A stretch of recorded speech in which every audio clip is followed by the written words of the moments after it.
Zdravím ťa, toto je Maroš Fér, autor projektu marketingnastrojov.info a dnes je toto video posledné z 10, ktoré som venoval v podstate tomu, aby som ti poukázal na 10 spôsobov, ako zvýšiť predaj, ako byť úspešnejší v podnikaní. A toto je vlastne posledné video z 10, kde chcem rozprávať o tom,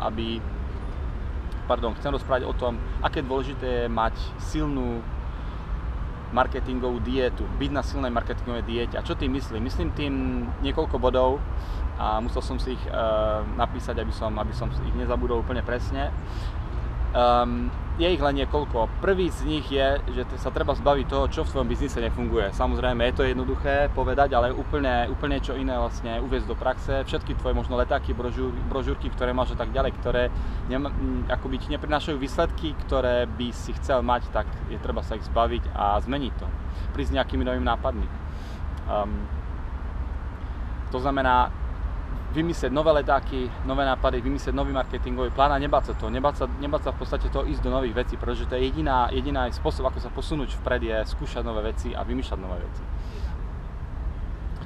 Samozrejme, treba vymýšľať nové nástroje, ktoré môžeš používať. Môžeš možno že začať byť viac aktívny na sociálnych sieťach, na sociálnych stránkach, dáme tomu, alebo dáme tomu, môžeš točiť nejaké nové videá, dáme tomu, alebo môžeš, samozrejme rozprával som o nových letákoch, nových vizitkách alebo nových katalógoch, alebo urobiť proste niečo iné, niečo nové, niečo, čo si predtým ešte nikdy neskúsil. Čo by ti mohlo pomôcť v podnikaní? Možno. Uvidíš sám. Výsledky ti vždycky dajú, ako keby posunú o krok ďalej v tom, že budeš vedieť aspoň, čo funguje a čo nefunguje.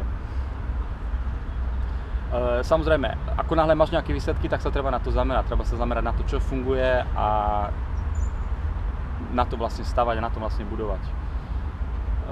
Samozrejme, ako náhle začne niečo fungovať, tak je to dobré, aby si to aj meral. Samozrejme, ak niečo nefunguje, tak tiež je dobré, aby si to meral, aby si vôbec na to prišiel, že čo má isté výsledky a čo nemá isté výsledky. A samozrejme, jeden z veľmi dôležitých bodov je, ktorých som možno v iných videách nerozprával, je, že sa musíš zbaviť všetko, čo ťa odradzuje od toho, aby si dosiahol svoj výsledok. To znamená, ak máš okolo seba ľudí, ktorí neveria v tvoj úspech, alebo alebo krútia hlavu nad tvojimi nápadmi a ako ti nerozumejú, tak mal by si stráviť s takýmito ľuďmi čo najmenej času. A ak je to tvoja rodina, to znamená, samozrejme nedá sa vylúčiť táto možnosť, tak sa s nimi o tom proste nerozprávaj.